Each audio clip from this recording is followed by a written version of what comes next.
Hello everyone, welcome back to my channel. And our today's topic of discussion is the direct democracy, voting rule and voting paradox. So this is related to the allocation of public goods. So as the public goods are not marketed goods and there is no proper pricing of the public goods, so here the allocation of public goods that requires a political process rather than an economic process. So that's why we are have it has to be done by political process, and that's why a voting is involved in this process. Why is it so? Because just think about if we see the individual consumers,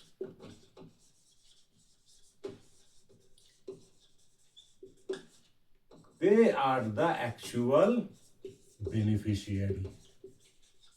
So whenever they want to consume public goods, they have to contribute for that. And that means that will reduce his consumption of private good.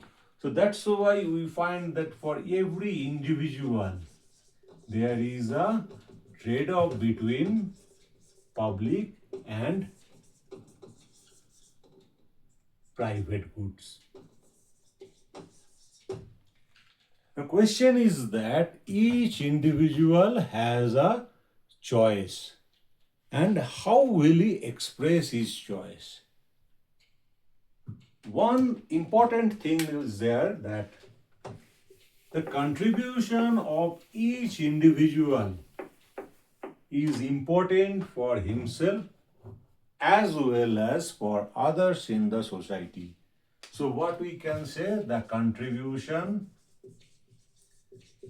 this has some effect on himself plus society. So how much will he contribute and what will be the volume of public goods? So how can we translate the individual choices into a public choice? We have to think this. So if it is a small population, for example, in any specific locality, so any public goods will be provided and individuals will contribute to this. So how much will be the contribution of each individual? That can be determined by some negotiation. So what kind of negotiation? So first here we can say that for the case of small population, so for small population, what we see, the contribution of each individual plus the volume of public goods. So these all can be determined by a process of negotiation. So what kind of negotiation? They may all sit together and they can decide what will be the contribution of each individual. Sometimes we see that the contribution differs from one individual to another. This may not be socially optimal, but this is effective here.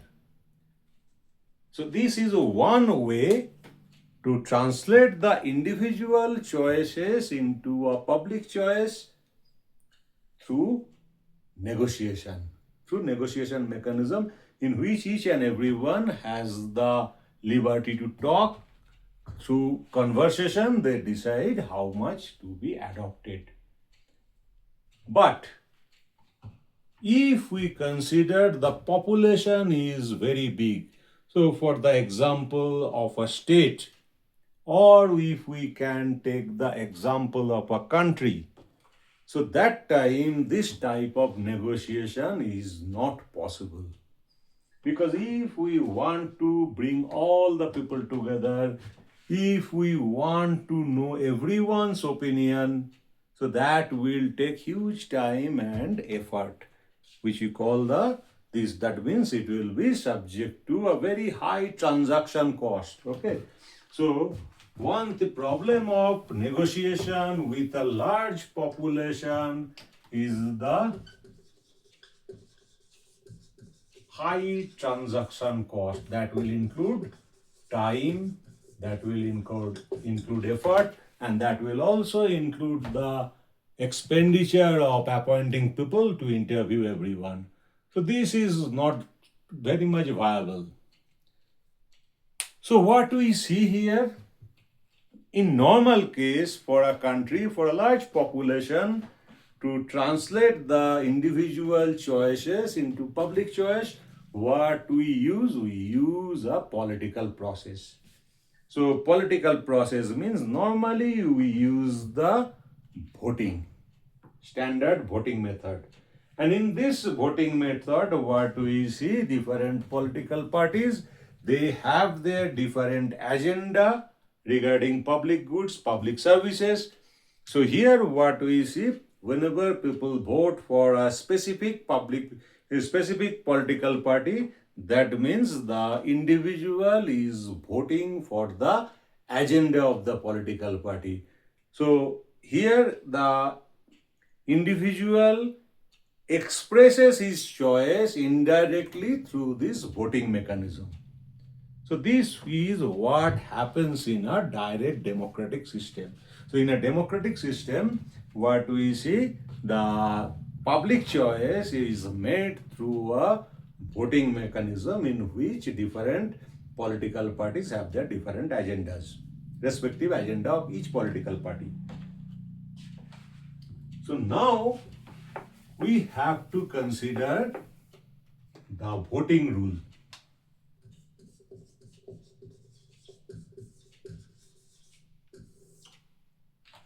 So what are the voting rules?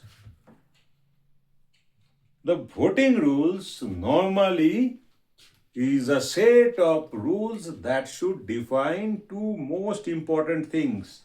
So first thing is to define the distribution of vote. And number two, the rule or the method, the rule should define the method to determine the winner. So in an ideal democratic system, what we see, the distribution of vote normally means one individual exactly equal to one vote. So what is the distribution? One individual is synonymous to one vote. And how to determine the winner? The simple way, very easy way, that is called the simple majority rule.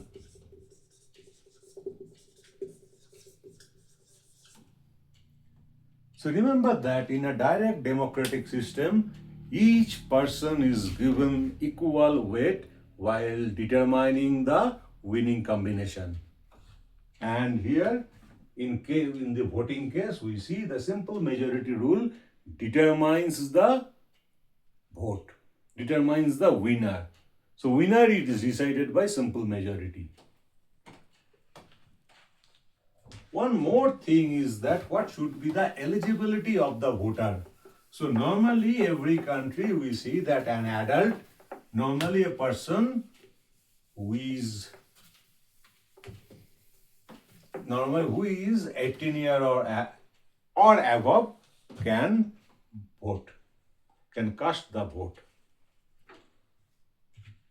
And one more thing we have to remember, that if there are more than options, then we go for successive elimination among the winning combinations. So for example, if we see there are three combinations, A, B, C, D. So in this case, what do we see? If there is A and B voting between A and B, A versus B. If B wins, then B versus C, or A versus B and A versus C.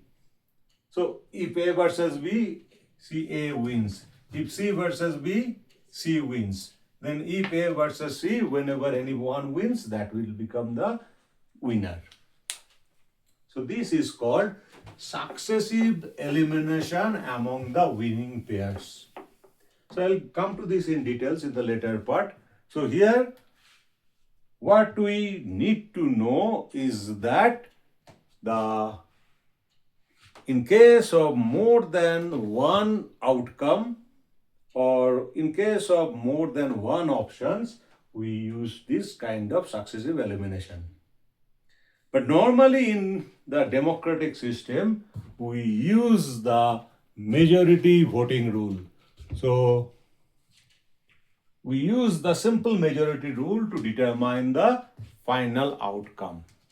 So now I'll show you a case in which we will find that in this kind of voting rules or successive elimination, normally we see the median voter wins. We'll take we'll take the example, very simple example with 3 voters. So let us start that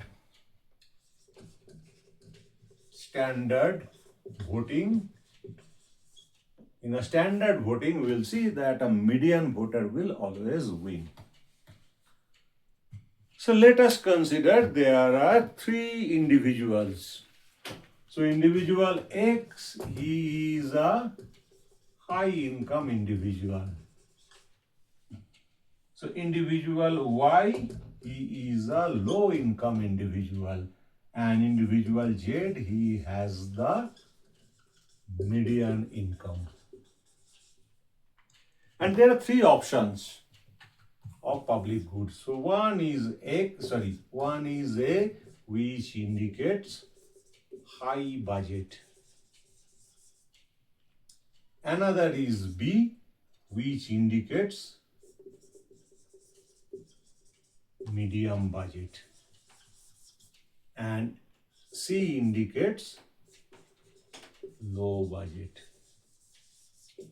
So one simple thing we have to remember, that if we choose for high budget, that means more tax will be deducted from the income of the people. We have to pay more.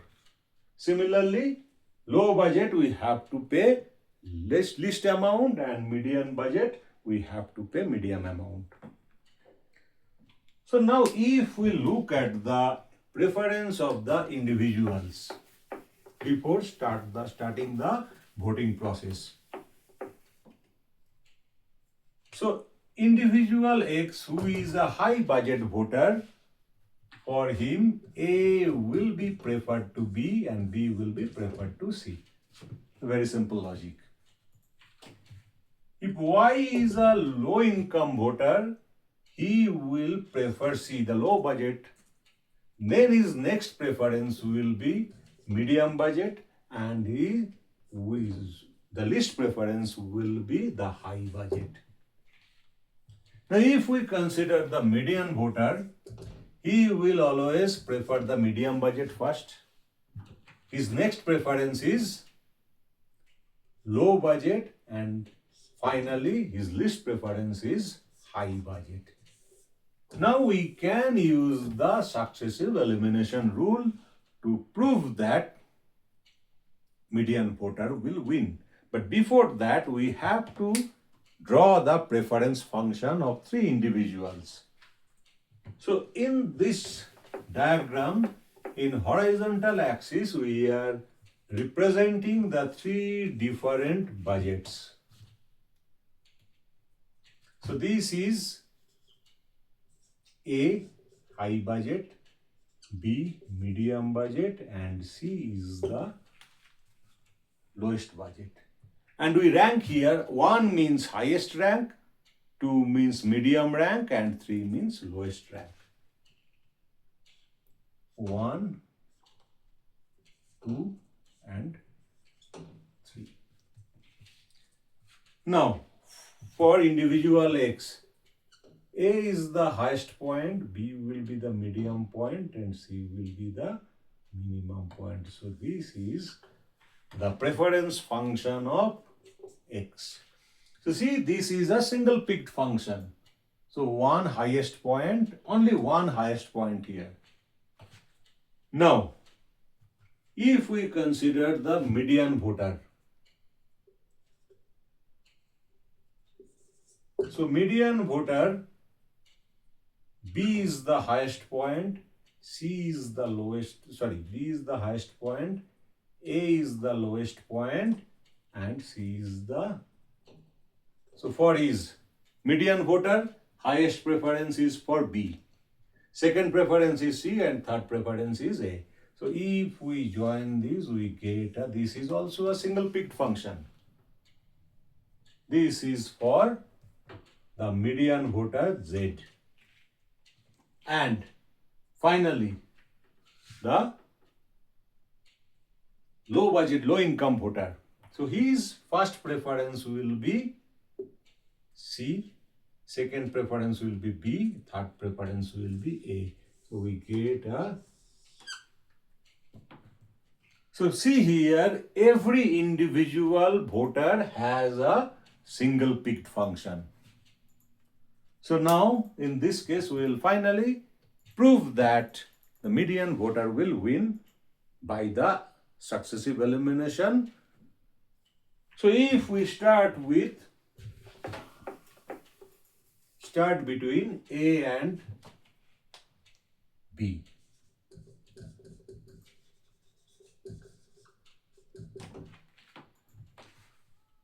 For individual X, A is preferred to B and B is preferred to C. So we can write here A is preferred to B. So individual X will vote for A. That means the high income voter will vote for option A or the high budget. If we consider Y, C is preferred to B and B is preferred to A. So we can write that B is preferred to A. And the median voter, B is preferred to C and C is preferred to A. So we can write here B is preferred to A. So only among 3 votes, A will receive 1 vote and B will receive 2 votes. So definitely here we can say B wins.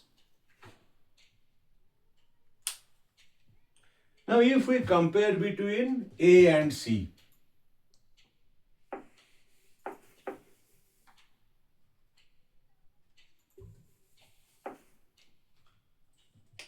so we voting A versus C.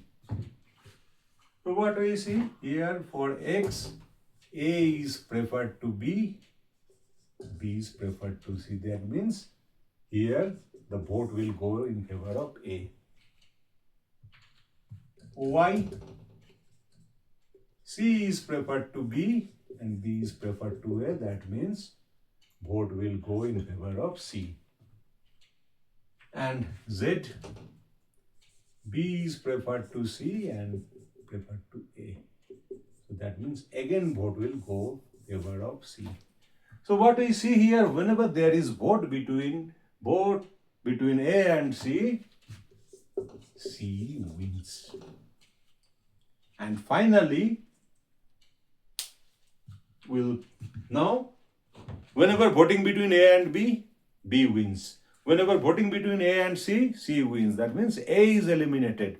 Now we will vote between B and C and check who will win.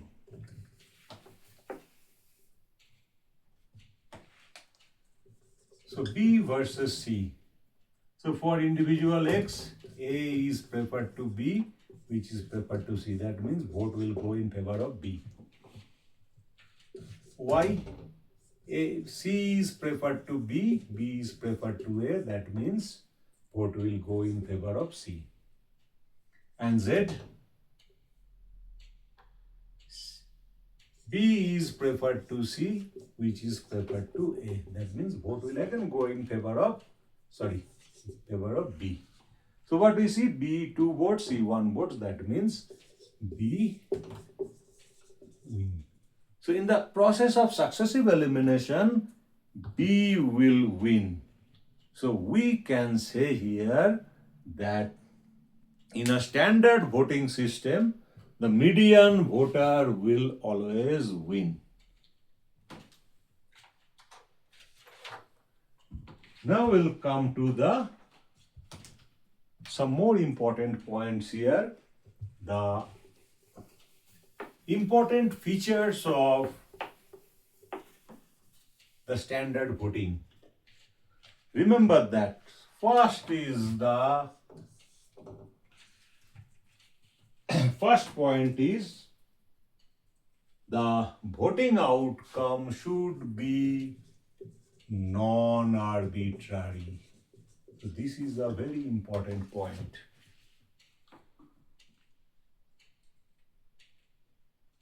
Second point is that it should reflect voters' actual preference. That should be reflected through voting. And third process is that the voting behavior should not be influenced by any strategic objective. That means I will express. So what we see here, voting outcome shouldn't be influenced by strategic behavior.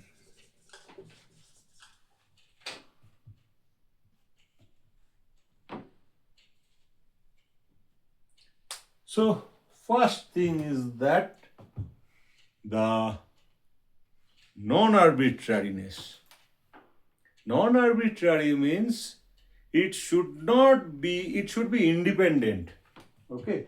Non-arbitrary means it should be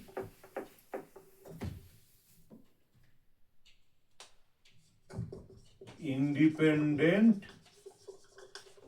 of the sequence at which the pairs are presented. So no matter what options are given to the voters in first, maybe A is given in first, maybe C is given in first, but that should not influence their voting behavior. So the individuals will always express its preference in favor of the budget that he prefers the most.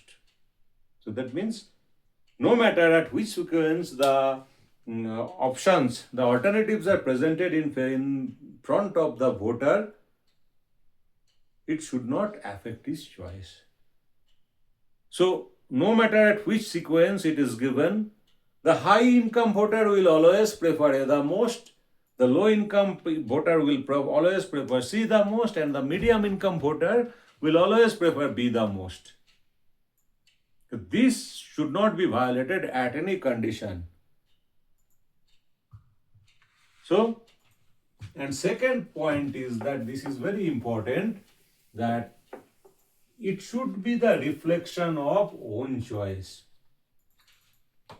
It should not be, so no individual, for example, specifically, the low budget individual should not choose two extremes at high. So the function, the preference should be a single peaked function. So if it is double peaked, it will cause a violation or it will cause a problem in reaching the outcome, which is called as voting paradox. So let us suppose that the behavior of the low budget voter is inconsistent. Maybe he is doing it intentionally to defeat B or to not let the median voter win, or maybe he is not properly aware of the sequences, or not properly aware of these budgets. So that's why, if I see here now, if we consider a double picked function, that will create a problem. So let us again go that individual, the high income voter. So for him, there is no change in the preference pattern. A is preferred to B and B is preferred to C.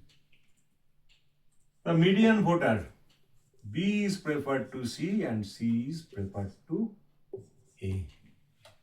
And the low budget voter, low income voter, why? His behavior is not, his preference is not single picked, it is double picked. So what we see here, C is preferred to A and A is preferred to B. So if this type of things, so this is it violates the rule of non-arbitrariness, or it violates the rule of third rule. And it will cause a voting paradox. The voting will not generate any definite result. So let's check it. So first we'll draw the preference functions and I'll show you that this is a double picked function. A, B, C. I'm not using the scale, but whenever you draw it better, you should use a scale.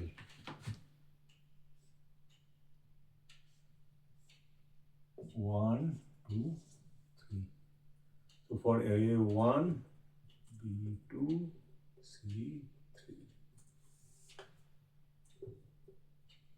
This is the preference function of A. Sorry, individual X.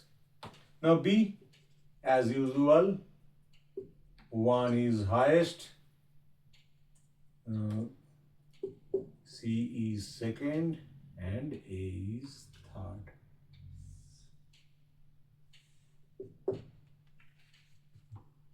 Now we come to C. So C, what we find?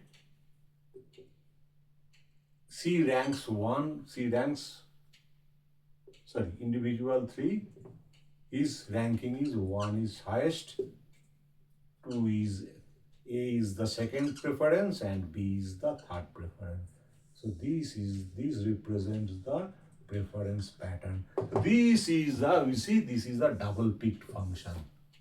And for this double picked function preference pattern, it will generate a voting paradox or indefinite result of the voting. Now let's check.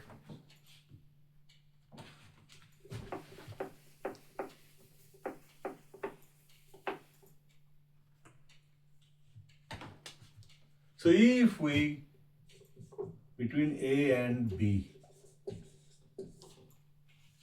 so for individual X, A is preferred to B, B is preferred to C. So individual X will vote for A. The low income person or individual Y, for him, C is preferred to A is preferred to B. That means it will vote for A. And Z, B is preferred to C, which is preferred to A. That means B. So here what we see, in this voting, A wins.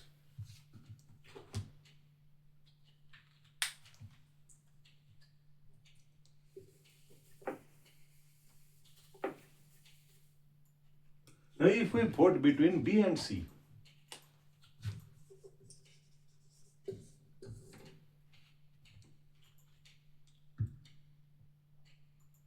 so B and C, what we see, individual X, A is preferred to B and B is preferred to C. So here we will vote for B. Why?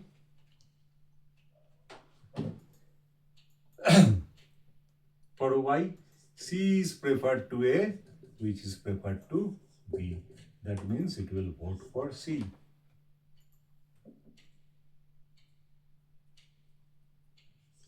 Z.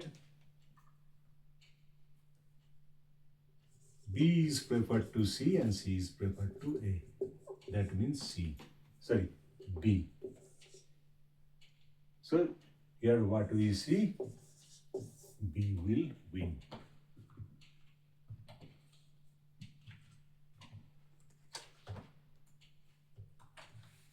And finally, whenever we will do between C and A, for X, A is preferred to B, B is preferred to C, he will vote for A. Y, C is preferred to A, which is preferred to B. That means it will vote for C. And Z, B is preferred to C, C is preferred to A. That means he will vote for C. C wins. So what we see here, whenever it is there is voting between B and C, B wins. Whenever there is voting between A and B, A wins. And whenever there will be voting between C and A, C wins. So in this case, we cannot find out any undisputed winner. So that means the voting will not generate here a definite result. This is called voting paradox, and this voting paradox arises because of the double-peaked preference pattern of the low-income voter. So that's why we cannot get any result. This is the problem of voting paradox, the problem of standard voting model. So if anybody behaves arbitrarily, that means there will be the failure of the standard voting system to generate any determinate result. And in real life, we cannot say that nobody will violate any. We cannot. What we can say, in a real life, it is very difficult to say whether everybody will follow the three rules. That means non-arbitrary voting. Number two, the actual representation of the preference, and non-strategic voting. And here we cannot influence anybody to behave in any definite pattern. That means this is a problem of standard voting system here. And from here we find that there is a major problem in translating the individual choices successfully into a social choice regarding the provision of public goods. And from that, there arises a very famous theorem of welfare economics, which is Arrow's impossibility theorem. In some other class, I will discuss this, but today I'll end here. So this was our problem. The standard voting model and the voting failure in a direct democracy system of voting. So I end here, and thank you for watching. Very soon I'll be back with another new video. So thank you, and if you like it, please do like, share and subscribe. Thank you so much.